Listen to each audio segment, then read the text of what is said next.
Assalamualaikum warahmatullahi wabarakatuh. Perkenalkan, kami dari kelompok 6 akan membahas penelitian deskriptif kualitatif di mana beranggotakan 5 orang, yaitu Dewi Sintasri, Nur Fadillah, Andiningrat Satria Putri, Rahmadani, dan Abdurrahman. Baiklah, mari kita bersama-sama menyimak video berikut. Penelitian merupakan sebuah kegiatan yang dilakukan secara ilmiah untuk menemukan jawaban atas permasalahan. Titik penelitian diartikan sebagai suatu proses pengumpulan dan analisis data yang dilakukan secara sistematis dan logis untuk mencapai tujuan tertentu. Penelitian kualitatif adalah suatu penelitian yang ditunjukkan untuk mendeskripsikan dan menganalisis fenomena, peristiwa, aktivitas sosial, sikap, kepercayaan, persepsi, pemikiran. Kesimpulan, menurut Sukmadinata 2007, penelitian kualitatif bersifat hasil analisis dokumen dan catatan-catatan. Tujuan penelitian kualitatif: yang pertama, menggambarkan dan mengungkapkan. Yang kedua, menggambarkan dan menjelaskan berdasarkan pengumpulan data yang sesuai dengan tujuannya. Berdasarkan karakteristik yang merupakan paradigma tersebut, maka penelitian kualitatif memiliki jalan tersendiri dalam menemukan jawaban atas masalah penelitiannya. Jawaban yang diberikan pun bersifat unik dan spesifik subjek tersebut dan tidak digeneralisasikan. Jadi, yang menjadi masalah penting dalam penelitian kualitatif adalah kemampuan melakukan generalisasi hasil penelitian. Seberapa jauh hasil penelitian dapat digeneralisasi pada populasi, sedangkan penelitian kualitatif mencari data, tidak untuk melakukan generalisasi, karena penelitian kualitatif meneliti proses, bukan meneliti permukaan yang nampak.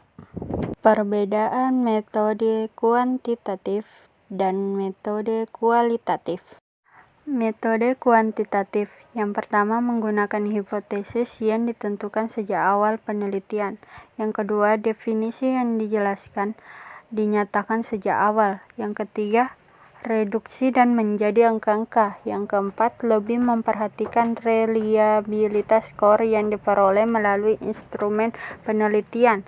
Yang kelima, penilaian validitas menggunakan berbagai prosedur dengan mengandalkan hitungan statistik.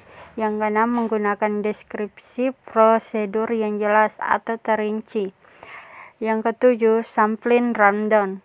Yang kedelapan, desain atau kontrol statistik atas variabel eksternal. Yang kesembilan, menggunakan desain khusus untuk mengontrol bias prosedur. Yang kesepuluh, menyimpulkan hasil menggunakan statistik. Yang kesebelas, memecahkan gejala-gejala menjadi bagian-bagian untuk dianalisis. Yang terakhir, memanipulasi aspek situasi atau kondisi dalam mempelajari gejala yang kompleks. Metode kualitatif yang pertama, hipotesis dikembangkan sejalan dengan penelitian atau saat penelitian. Yang kedua, definisi sesuai konteks atau saat penelitian berlangsung. Yang ketiga, deskripsi naratif atau kata-kata, ungkapan atau pernyataan.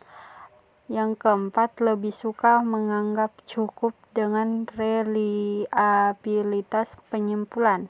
Yang kelima, penelitian validitas melalui pengecekan silang atas sumber informasi. Yang keenam, menggunakan deskripsi prosedur secara naratif. Yang ketujuh, sampling purposive. Yang kedelapan, menggunakan analisis logis dalam mengontrol variabel constraint. Yang kesembilan, mengandalkan penelitian dalam mengontrol bias. Yang kesepuluh, menyimpulkan hasil secara naratif atau kata-kata. Yang ke-11, gejala-gejala yang terjadi dilihat dalam perspektif keseluruhan. Yang terakhir, tidak merusak gejala-gejala terjadi secara alamiah atau membiarkan keadaan asli. D. Rumusan masalah. Yang pertama, permasalahan dan masalah. Masalah penelitian dipilih berdasarkan beberapa pertimbangan, antara lain dilihat dari sisi waktu, biaya, kemampuan si peneliti maupun kontribusi yang akan diberikan oleh penelitian tersebut bagi pengembangan ilmu pengetahuan dan teknologi.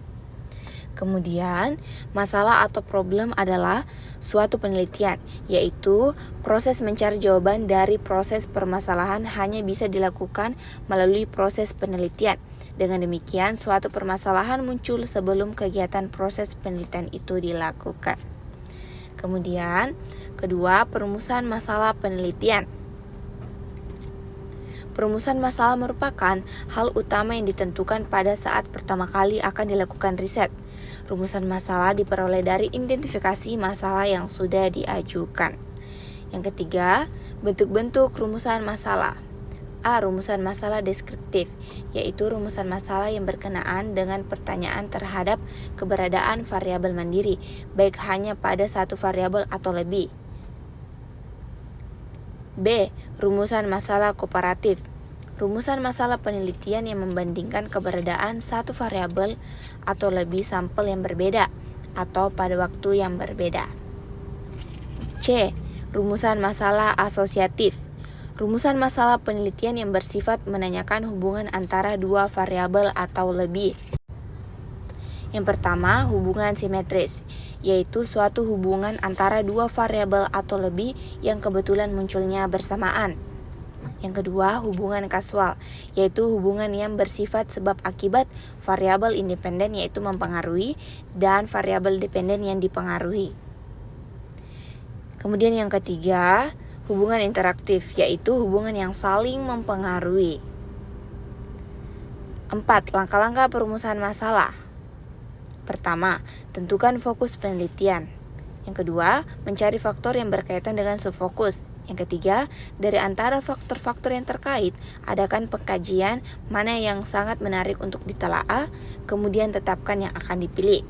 Dan yang keempat, kaitkan secara logis faktor-faktor subfokus yang dipilih dengan fokus penelitian. E. Teknik atau metode pengumpulan data. Dalam suatu penelitian, selalu terjadi proses pengumpulan data dengan menggunakan satu atau beberapa metode. Metode yang dipilih dan digunakan harus sesuai dengan sifat dan karakteristik penilaian yang dilakukan. Kualifikasi pengumpulan data harus dipertimbangkan. Beberapa alat pengambilan data menyarankan kualifikasi tertentu bagi pengambilan data. Misalnya, beberapa tes psikologi tidak sembarang orang mampu melakukannya. Beberapa instrumen laboratorium tidak sembarangan orang mampu menggunakan dalam penelitian. Supaya validitas dan reliabilitas data terpenuhi, maka kualifikasi pengumpulan data juga harus terpenuhi. Berdasarkan ragam penelitian yang secara umum mengelompokkan penelitian ke dalam dua hal, yakni kuantitatif dan kualitatif. Maka, teknik pengumpulan data yang dimiliki keduanya dapat dilihat pada tabel berikut ini. Pada tabel ini, kita akan berfokus kepada teknik pengumpulan data kualitatif, di mana terbagi atas dua, yaitu berdasarkan tipe dan berdasarkan karakteristik. Teman-teman sekalian dapat memperhatikan teknik pengumpulan data pada layar monitor. Selanjutnya, secara khusus pada penelitian kualitatif, pengumpulan data memiliki asumsi teoritis menurut Al-Wasilah pada tahun 2020, yaitu yang pertama, tidak ada persamaan atau hubungan deduktif antara pertanyaan penelitian dan metode penelitian dalam paradigma positivisme diterjemahkan ke dalam pertanyaan interview. Yang kedua, untuk mendapatkan data yang lengkap, para peneliti naturalistis menggunakan teknik triangulasi. Istilah ini berasal dari dunia navigasi dan strategi militer, yakni kombinasi metodologi untuk memahami suatu fenomena. Selanjutnya, pengumpulan data dilakukan melalui beberapa metode atau dikenal sebagai teknik pengumpulan data.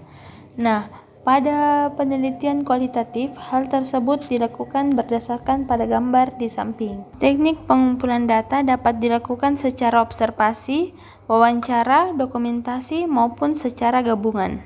Dalam penelitian kualitatif, pengumpulan data dilakukan pada natural setting sumber data primer, dan teknik pengumpulan data lebih banyak dilakukan secara observasi peran, serta wawancara mendalam dan dokumentasi. F. Analisis data. Menurut Snapia Faisal 2010 menjelaskan perbedaan dan persamaan antara penelitian kuantitatif dan kualitatif. Ia memulai penjelasan tentang tabel.